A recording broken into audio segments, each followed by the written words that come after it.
typically, when most women get into fitness, they don't think as much about strength workout. Dance, yoga is something, is very comfortable and most women will go into. But you also started with dance. At some point, you became hardcore strength training. Yes. What is your just personal experience and your recommendation for, women in general to think, how should they think about strength conditioning in their life? I think first and foremost thing, and probably the only thing to keep in mind, you incorporate strength training to age gracefully. It's as simple as that, Mukesh. For me, it's just that. Most people are literally fall off their chair when I tell them I'm 43. I know some part of it is genetics, to like maybe look a certain way or whatever. But this is my hard work.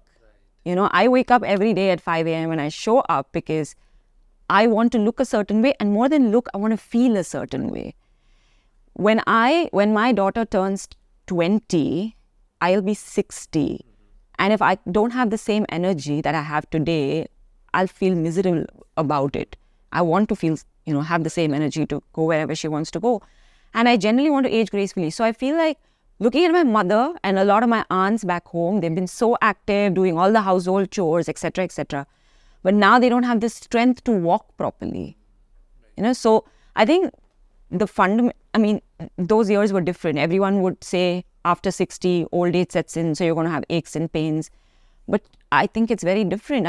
I look at women who are 80 doing 80 kg deadlift, not in this country, a different country, but why can't we incorporate that for our women? Make them more independent at 80. At 90, there are women picking up weights and, doing sit-ups. I'm like, if they can do it at that age, I know these are one-off maybe. There are not too many doing it. No, but they're inspiring examples. So when you are 80, you'll be doing 80 kg deadlift? Yes, Mukesh, I will be. And that's my goal, because it's not only me teaching my daughter the right thing, but there are so many. Today, there are 25-year-old and 26-year-old girls who, if I had a child at the right age, it should probably be 25. But I'm saying, these kids come up to me when I'm maybe at a coffee shop or something and say that, you know what, we follow you on Instagram, you're very inspiring. For me, that's a huge win, because I'm not just inspiring women of 35, 40, 45, but I'm able to actually let a 25-year also think the importance of weight training. Right.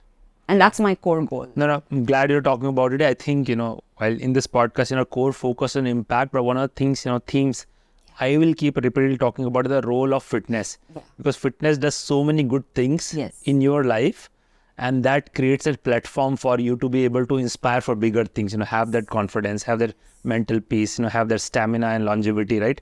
And I also agree with you the importance of weight training when it comes to muscle building, because, having certain muscle mass for a long period of time is one of the biggest predictor of longevity. If you want to age gracefully and have strength and less injuries, etc., you need to have certain amount of muscle mass, and strength training is by far the best method to get there. And I must add this, every doctor has told my mother, I can't give you a medication for Parkinson's because there isn't one. Right. Syndopa is the only one that gives you some dopamine release when you take the tablet. They're like, you have to exercise. Right. You need to cycle. One of the best thing to do is boxing or that kind of stuff. I'm not going to get a 70-year-old to box, and that to someone who's thinking is very old school and etc. So I got her a cycle. But it's not like exercise the answer to everything, but in Parkinson's, it's a case of dopamine release when you work out, figuring out balance and coordination by doing certain things like dance and boxing and all of those things. Right.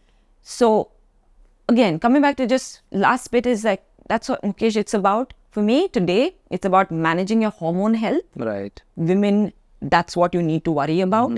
After 40s, like you get into the perimenopausal stage and menopause stage and etc. So one is hormone health, the other is muscle mass and your joint functionality. If you want these two things to be in a great place as you age, and aging is inevitable, right? You have to pick up weights. And I'm not saying pick up heavy weights. That's to each one's body type and ability, need, everything. Pick up some weights. Light weights are heavy, but you should be lifting weights. How do you manage your hormonal health? Do you do any tests? What is your method of managing it? Yes. So I do my regular tests every 6 months. And that's something my dad taught me at a very young age, because he does it every 6 months and he ensured the whole family did it. And we keep a track. And apart from that, I also have a functional medicine specialist who I normally show my reports to. And he tells me on how to supplement, when to get off, when to keep it on. And now, Mukesh, there are so many amazing tests in the market. Like, I've done my genetic test. I'm not saying that everything is 100% accurate. And I'm sure you also will, have some school of thought on these. But just few days ago, I came across a test, this place called Noora something. The report basically even identifies, if you potentially have a block in your heart. Right? Like, it's so detailed.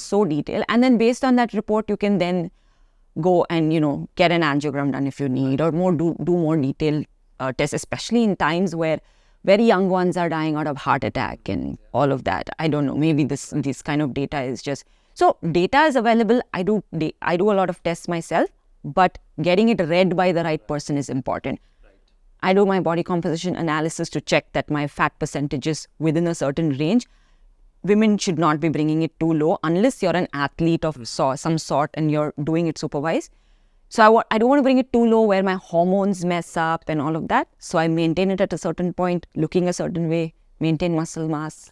That's great to hear. Energy. Right, absolutely. I do the same thing. I have, I very religiously test a lot of bio parameters in every 3 months or 6 months to just keep track of, what's happening with my body and what across sleep or nutrition or fitness need to change. At some point, I think we'll do very deep episode in this series to go into, because it's a whole new world out there about the kind of tests that are available, kind of supplements that are available and so on. But some of them I think is relevant to pretty much everyone, because, the science of health has advanced so much, I think, and we'll try our best in this podcast to try to talk about that in more detail.